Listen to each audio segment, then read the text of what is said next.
Ci stiamo spostando e stiamo incontrando tanti artisti, tanti artigiani che popolano Artigianato Vivo 2019 e in questa occasione abbiamo trovato addirittura, attenzione, il vincitore del primo premio Artigianato Vivo 2019. Complimenti! Grazie. Ma non è solo Walter, perché c'è anche la sua signora Federica, ben arrivata. Grazie mille. Allora, raccontateci se volete un po' la vostra esperienza qui e anche il vostro percorso artistico dalle origini fino ad adesso. Chi inizia? Chi vuole iniziare? Facciamo Federica. Grazie. Beh, noi abbiamo iniziato, se devo iniziare alle origini, 14 anni fa siamo passati qua per caso e abbiamo conosciuto questo mondo che non conoscevamo sull'artigianato, quello vero, e ce ne siamo rimasti colpiti. In realtà entrambi facevamo due lavori diversi da quelli che facciamo ora, anche se eravamo comunque nel campo dell'artigianato. Però tutto ci ha affascinato e col tempo ci siamo un po' buttati e siamo arrivati a 3 anni fa, quando per la prima volta abbiamo esposto da espositori qua, sempre in questa postazione, per la prima volta e oggi abbiamo avuto questa grandissima soddisfazione. Quindi dopo 3 anni già un grande risultato, direi. Esatto, dopo 3 anni di partecipazione, ma io calcolo già 14 anni in cui non ci siamo mai fatti mancare neanche un'edizione, da visitatore però. Certo.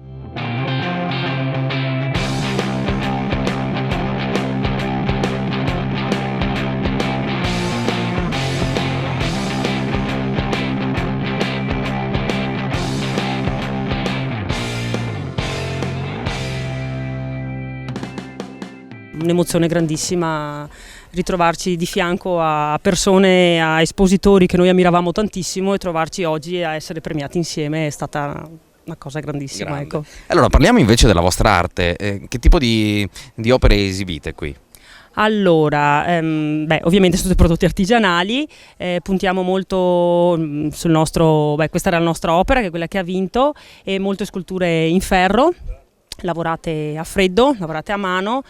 Quest'anno ci siamo buttati molto sull'effetto della ruggine, sul discorso del tempo che passa e quindi sul ferro lasciato proprio col trascorrere del tempo, che è un po' quello che segna la nostra vita. L'invecchiamento naturale. Esatto, con l'invecchiamento naturale e con effetti poi particolari. E poi abbiamo tanti articoli, sì, oggettistica per la casa o anche le spirali, che lo chiamiamo le spirali del vento, che sono molto, vedo che attirano molto le persone, la gente, ecco, bambini, e quindi sì, divertono e attirano e insomma siamo contenti. Certo, quindi complementi di design ma anche di arredo allo stesso tempo. Facciamo dire qualcosa anche a Walter, che alla fine è lui, l'avete vinto in 2 questo premio chiaramente, però fondamentalmente il vincitore sei tu. Beh, insomma, lavoriamo praticamente insieme, non è che ci sia proprio tante idee partono da Federica, dopo realizzarle certe cose più complicate o più da fatica, ecco che ci sono io. Ecco. Giustamente. E dopodiché niente, come ha detto la Federica, per noi Cison è stata sempre un'ispirazione alta, ed essere appunto, come mi ripeto, ma essere premiati qua e essere insieme a gente che noi abbiamo sempre stimato in tutti questi anni. Ecco ragazzi, voi di dove siete invece? San Martino di Lupari, in provincia di Padova. Ok, quindi comunque siete veneti, per voi il percorso è stato più breve rispetto ad altri. Sì, diciamo siamo più comodi, ecco, certo. Tenendo conto che abbiamo colleghi che fanno molta strada e qua. Anche se in realtà abbiamo 3 figli e quindi comunque il tutto risulta impegnativo, certo. Anche se la soddisfazione aumenta, perché comunque tutto quello che facciamo loro ne sono partecipi con noi. E si mettono all'opera magari insieme a voi. Certo, anche di ispirazioni, idee, tutto quanto. Sì. È un contributo familiare, diciamo, bellissimo, complimenti. Allora facciamo una cosa, possiamo invitare tutti i nostri telespettatori, ma anche le persone che ci sono a Cison, a trovarvi qui. Dove siamo? Dove ci troviamo?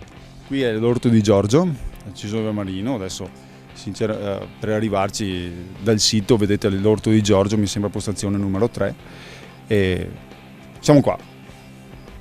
Vicino alla Crosera, quindi magari un po' più facile da... Allora grazie mille, buon Artigianato Vivo, buon lavoro e buon proseguimento. Grazie. Grazie a voi.